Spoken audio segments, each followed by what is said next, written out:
done quite a bit with LED lighting, but for external security lighting, that's worked really, really well for us. And as my technical guys at Paint constantly tell me, it's as much about the controls there as it is about the technology. We used to light our depots up from dusk till dawn, massively floodlit, which used a lot of energy and highlighted all the stuff that people could nick. Whereas now they're on a 10% setting, very, very dim, until somebody comes onto site and then they come up to full strength.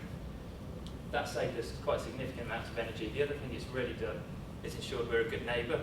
So instead of lighting our depots and causing a lot of light pollution, the LED is very directional. It's not on as much. We're a much better neighbour to the people around us. So on the head scratching side of things, suppliers and procurement has been a bit of a challenge for us.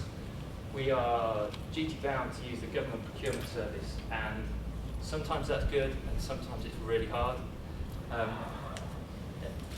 It comes with challenges of not being able to make choices you would necessarily want, and as an organisation we have quite strong sustainability standards which don't always tally with GPS, so that's a real two-way thing where we're having to try and influence that with them. Man, if I had £1 for every petrol motion machine that gets pushed my way by salesmen, then I could probably retire. But the point being, I'm not brilliant at knowing exactly which is a petrol motion machine and which isn't, and that's where these guys really come in. So people come to me constantly with the next fantastic thing, and I can get these guys to take a look at it to see whether is that actually going to work. Does that make sense from a physics and engineering point of view? The equipment failure side of things, it's not so much about equipment failure, it's more been about perception. So when we installed voltage optimization, if anything went wrong in the building at all, it was down to the VO, according to the people there, of course. So when I pointed out that all the other lights were off in all the other buildings around, and actually there was just a power cut. But that was actually, again, having these guys having endorsed that was good to be able to go back with quite a robust message.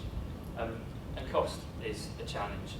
Funding these things, making business cases for it, getting the money for it, has been a headache.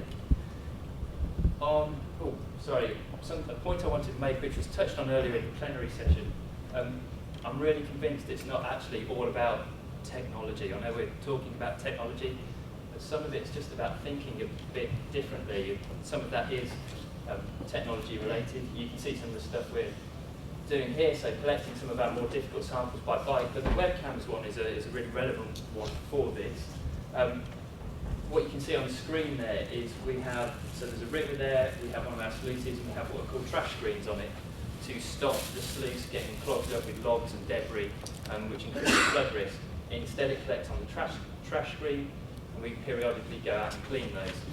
During a flood event, in the past, what we did, we would send 2 guys out in a Land Rover on a mill ground regularly, just checking to see if it was blocked. If it was blocked, they clean it, and if it wasn't, they'd probably have a cup of tea and move on to the next one. That was kind of good. It managed the flood risk side of things, but what it meant was 2 guys were tied up all day just driving around.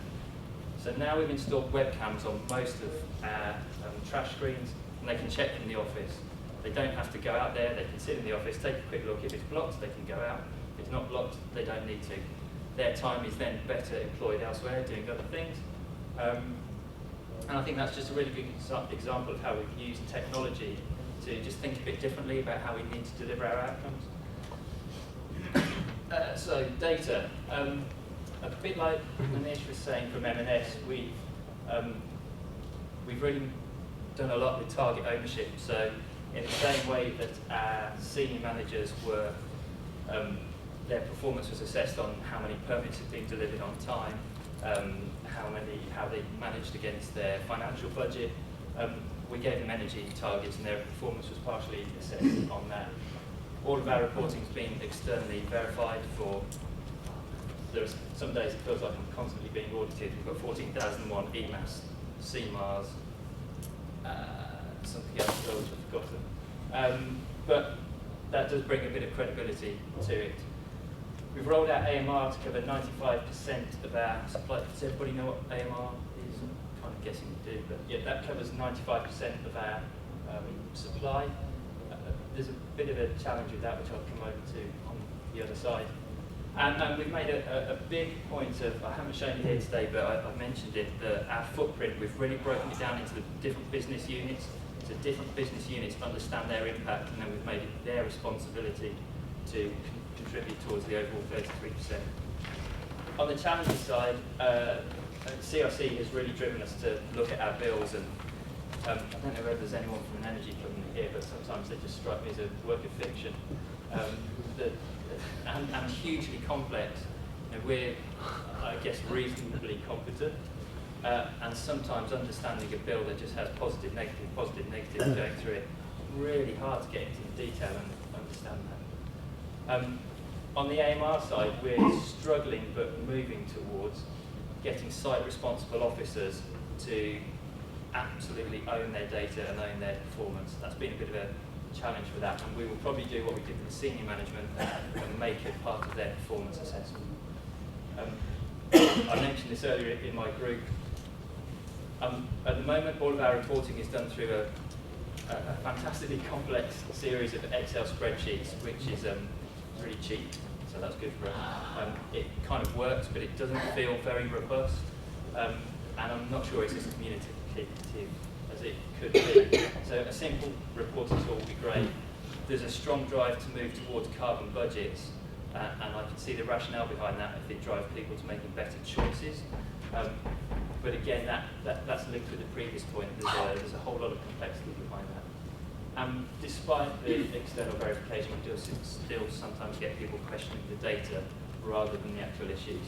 They will question the data first, so at least we can fall back on that, which is good. And I think that's pretty much been done. So great, Sam. Thank you very much indeed. Thank you.